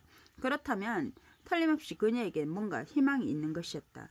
좋습니다. 그럼 잠시 후에 가죠. 리즈가 고개를 끄덕이면서 말했다. 키트는 과일과 함께 대저택에서 나와 나란히 서서 걸어갔다. 그녀는 카일이 자기를 이상한 눈치로 바라보는 것을 느꼈다. 카일은 자기가 대저택에 들어서기 전에 키트와 리즈가 무엇을 하고 있었는지에 대해서 의문을 갖고 있는 것 같았다. 그러나 그는 그것에 대해 묻지도 않았고 그녀 역시 아무런 말이 없었다. 카일은 밖에서 처음으로 키트와 함께 길을 걸었다. 둘이서 그렇게 잠깐 동안을 걷다가 카일은 저녁 식사를 하기 전에 몸을 씻으러 합숙소로 들어갔다. 리즈가 돌아온 것이 키트가 생각했던 것과는 달랐지만 어쨌든 그가 돌아옴으로써 키트는 그간 가슴속에 묻어두었던 마음의 고통을 충분히 들 수가 있었다. 키트는 생글생글 웃으면서 집으로 들어갔다. 그리고는 곧바로 부엌으로 들어갔다. 스토브 앞에 키트의 할아버지가 서 있었다. 그는 희색이 만면에 들어오는 키트를 쳐다보았다. 너 그 사람 맞는 개구나. 그렇지? 네이트가 키트의 긍정적인 대답을 확신하며 물었다. 네. 키트는 스토브 앞에 서 있는 할아버지에게로 뛰어가 그를 얼싸안았다. 저녁 식사하러 오실 거예요. 키트의 할아버지는 갈색 눈을 반짝이며 행복해하는 손녀딸을 보고는 미소를 머금었다. 내가 말을 타고 마당으로 들어오는 것을 보고는 내가 칠리를 데워놨다. 식탁은 이미 내가 다 차려놨단다. 이 헬레벤 내가 그 사람을 초대했을 거라고 짐작하고 있었단다. 좋은 기회가 아니겠니? 그러니 어서 들어가서 샤워하고 화장도 하고 입술 렌즈도 바르고 그러려무나. 할아버지 내 사랑. 키트가 소리내 웃으면서 후다닥 뛰어들어갔다. 리즈와 다른 사람들이 금방 들이닥칠 것이기 때문에 키트는 너무 오랫동안 시간을 끌면 안 되었다. 키트는 샤워를 한 다음 새로 산 드레스 중 한 벌을 골라 입을 생각을 하면서 즐거워했다. 그러나 어떤 것을 입을지는 너무나도 뻔한 일이었다. 그녀는 짙은 푸른색 푸른색 드레스에 꽃무늬가 가득한 블라우스를 입고 꽃무늬 취향이 비슷한 푸른색 드레스에 꽃무늬가 가득한 블라우스를 입고 부엌으로 다시 들어왔다. 칠리는 냄비에서 막 지글지글 소리를 내기 시작했다. 그러자 키트는 할아버지에게서 국자를 받아들고는 그것을 짰다. 리즈가 왜 다시 돌아오게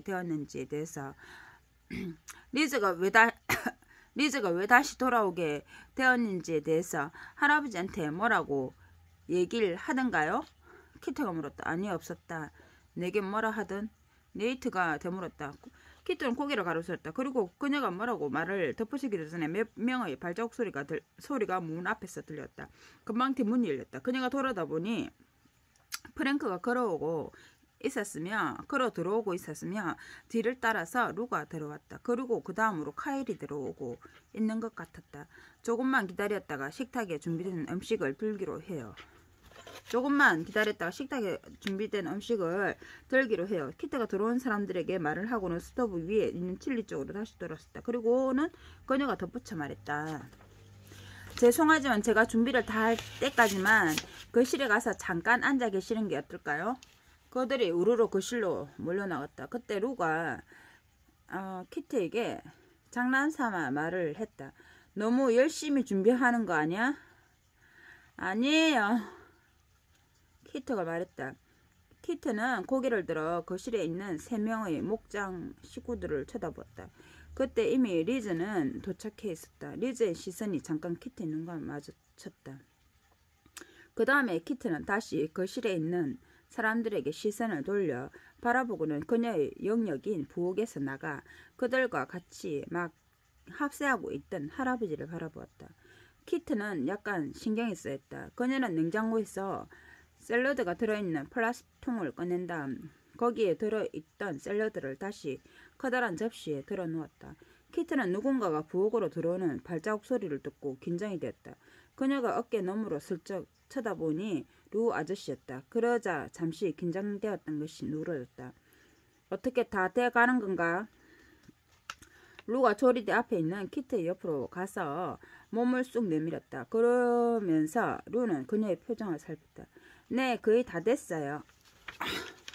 루는 샌드위치를 준비하고 있는 키트를 지켜보면서 또 물었다. 저분이 여기에 다시 돌아온 이유를 말씀하시던가? 아니요. 키트가 짧게 고개를 가로주었다. 내가 저분한테 무엇을 좀 물어봐줘도 괜찮을까? 루가 순간적으로 인상을 쓰면서 말했다. 난 자네가 또다시 저분 때문에 마음 아파하는 것을 보고 싶지 않아서 그래. 아니에요. 그러실 필요 없어요. 그러실 필요까지는 없어요.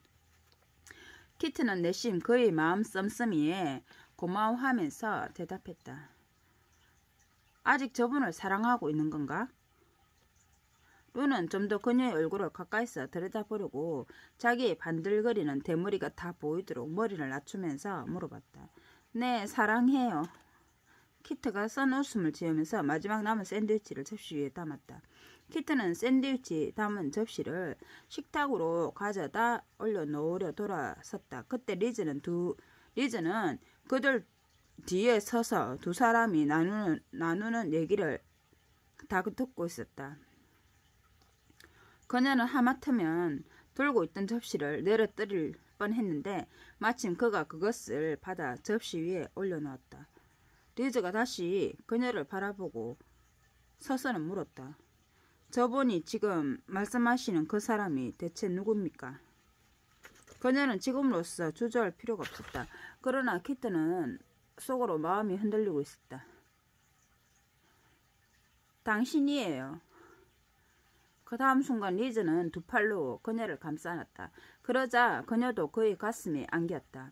리즈는 키트가 제대로 숨을 쉬지 못할 정도로 그녀의 입에 사랑스럽고 달콤한 키스를 강렬하게 퍼부었다.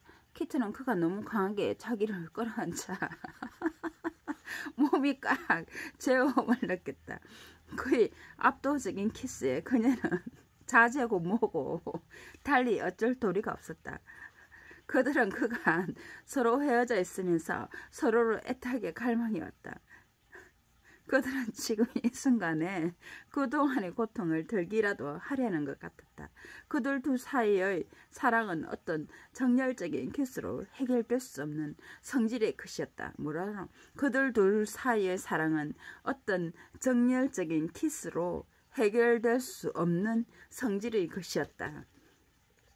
마침내 리즈는 그 두 손으로 그녀의 양쪽 뺨을 오르만지면서 그녀의 입술에서 자신의 입술을 떼었다. 아이고 배.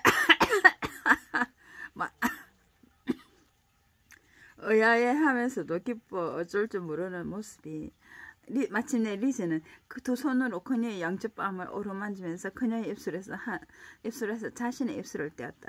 의아해하면서도 기뻐 어쩔 줄 모르는 모습이 그녀의 두 눈에 역력했다. 그러한 그녀의 눈을 바라보는 그의 두 눈에도 욕망의 빛이 녹아 있었다. 왜 다시 돌아오신 거죠? 키트는 리즈의 대답이 어떻게 나오리라는 것을 확신하면서 허스키한 목소리로 그에게 물었다. 그건 당신 때문이요. 나는 머릿속에서 당신을 떨쳐버릴 수가 없었어. 지독할 만큼. 그가 소리내 껄껄 웃으면서 말했다. 당신을 내 가슴 속에서 지울 수가 없었어. 사랑해요, 리즈.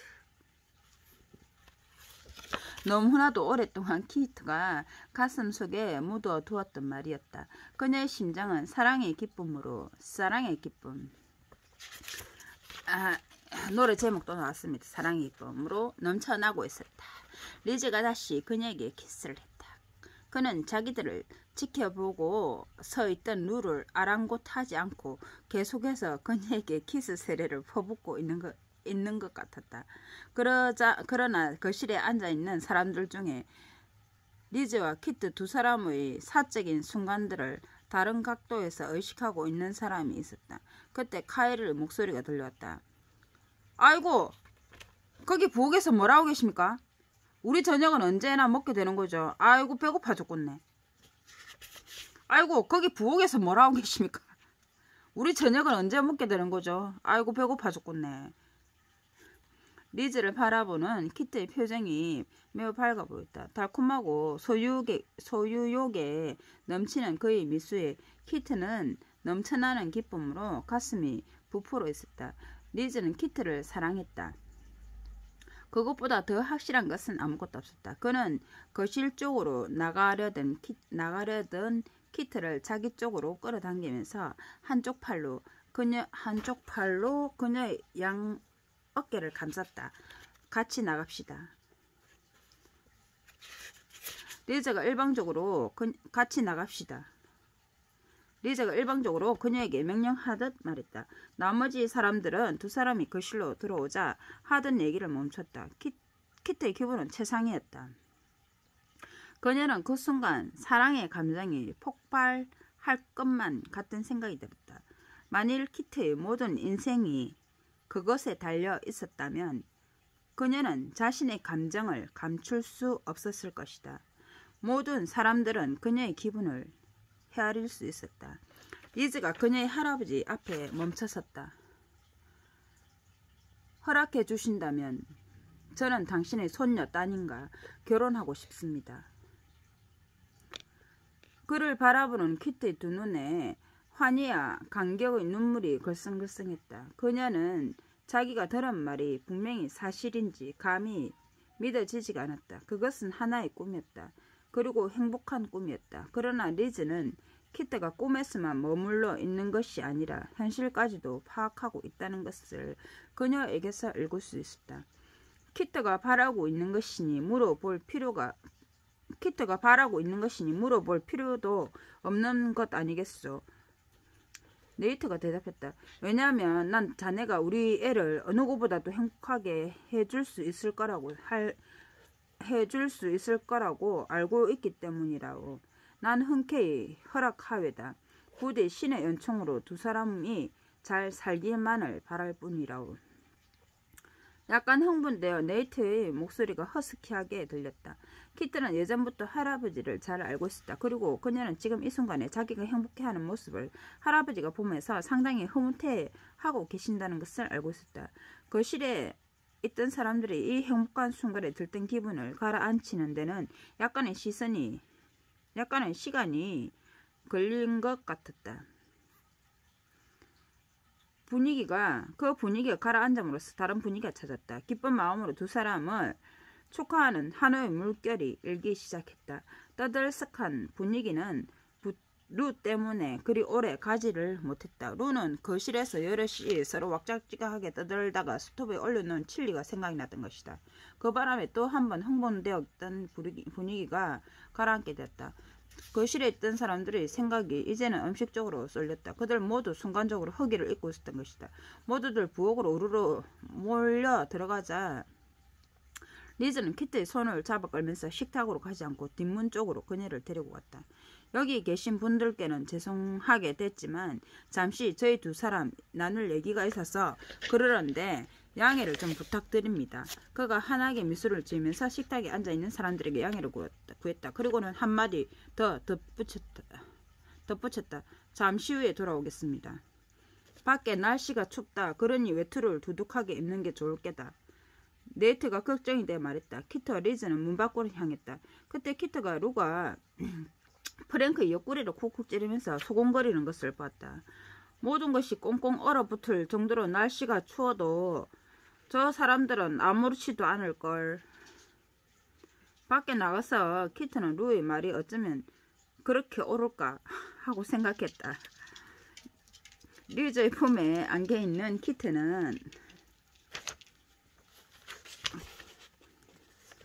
품에 안겨있는 키트는 따뜻한 실내에서 두 사람이 불편하게 있는 것보다는 비록 바뀌긴 하지만 서로의 사랑의 열기 속에서 있는 게 훨씬 더 좋게 느껴졌다. 그들은 한참 동안을 그렇게 서로 포옹하고 있었다. 전 당신께서 돌아가시지 않을 거라고 생각했었어요. 키트가 마침내 말을 꺼냈다. 키트는 그의 어깨 부분에 머리를 편안하게 기대고 있었다. 왜?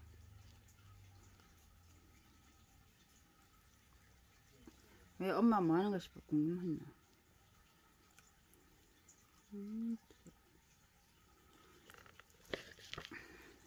엄마 책 읽고 있다.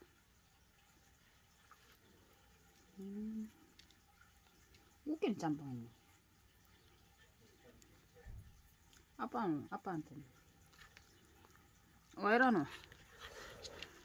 엄마 책 읽는 됐어라. 어디까지 또 까다먹네.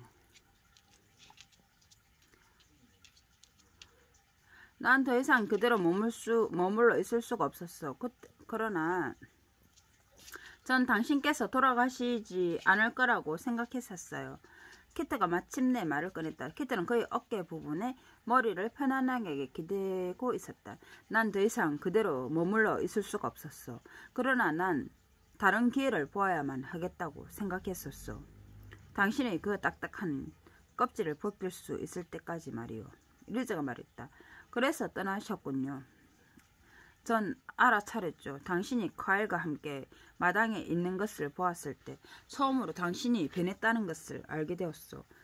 난 내가 가버리고 없는 동안에 어떤 다른 남자가 당신을 일깨운 줄 알고 상당히 깨름직한 생각도 들었소.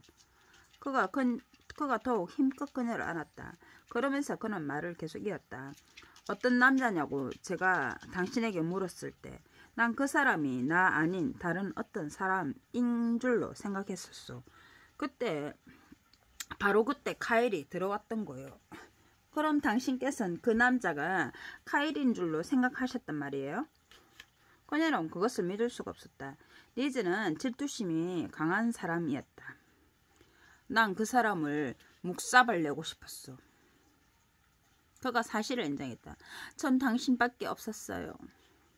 그녀가 맹세를 했다. 그러면서 말을 이었다. 당신 말고 다른 사람을 생각한 적은 한 번도 없었어요. 정말 사랑하오, 키트. 리즈는 자신이 필요로 하는 그녀를 꼭 안고서 몸을 부르르 떨면서 자신의 뺨으로 그녀의 머리카락을 부볐다.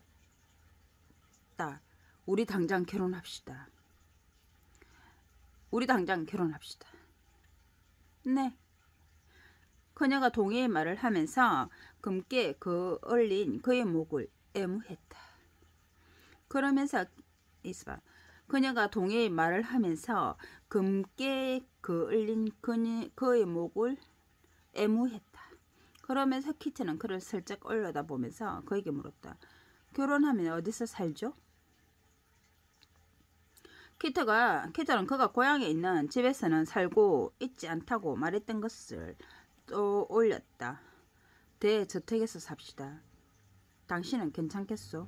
여기서요? 리즈가 놀리는 것은 아닌가 하고 그의 표정을 보려고 그녀가 고개를 들었다. 정말 이곳에서 살자는 말씀이신가요? 목장에서요? 그렇습니다. 리즈가 놀란 표정을 하고 있는 그녀를 보고서 미소를 지었다. 당신도 그걸 원하지 않소? 물론이죠. 전 이곳에서 살고 싶어요. 키트가 급하게 대답했다. 그리고 잠시 머뭇거리다가 말을 이었다. 하지만 당신께서는 어떠신지요? 나도 이곳에서 살고 싶었어. 리즈가 말했다. 그러고는 서쪽 지평선 위로 드리워진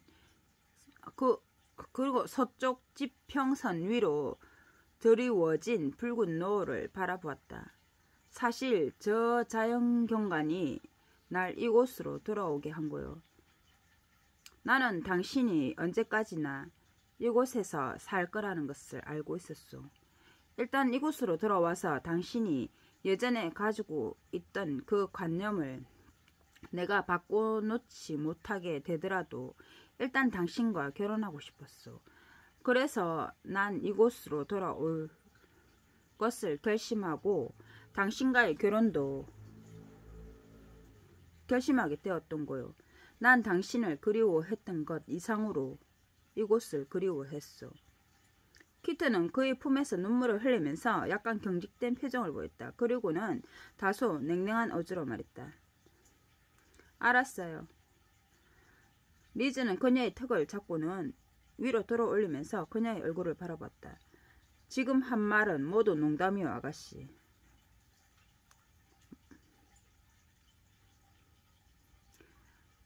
그렇죠? 키트는 그의 말을 고지 곧대로 믿는 눈치는 아니었다. 내가 이곳을 그리워하긴 했지만 어디 당신을 보고 싶은 마음에 비할 수 있었겠소. 당신을 사랑하오. 리즈가 그녀를 안심시켜주면서 말을 이었다. 바로 이곳에서 살려고 당신과 결혼한다는 사실을 당신은 자꾸만 잊으려는 것 같소. 키트가 그의 가슴에 몸을 기대고는 안도의 한숨을 쉬었다.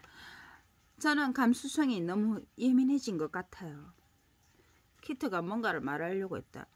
저는 제 자신을 방어하기 위한 그 어떤 것도 이젠 없어요. 키트는 예전에 늘 자신을 속으로 감추면서 겉으로 보여주었던 그 딱딱한 껍질에 대해서 말을 하고 있었다. 난 이제 당신 사람이요, 키트. 리즈가 약속했다. 그 약속보다 더 건사한 말이 또 어디 있겠는가. 이렇게 끝났습니다. 해피엔딩. 아껴둔 사랑을 위하여. 다 됐나? 서쪽 지평선 붉은 노을.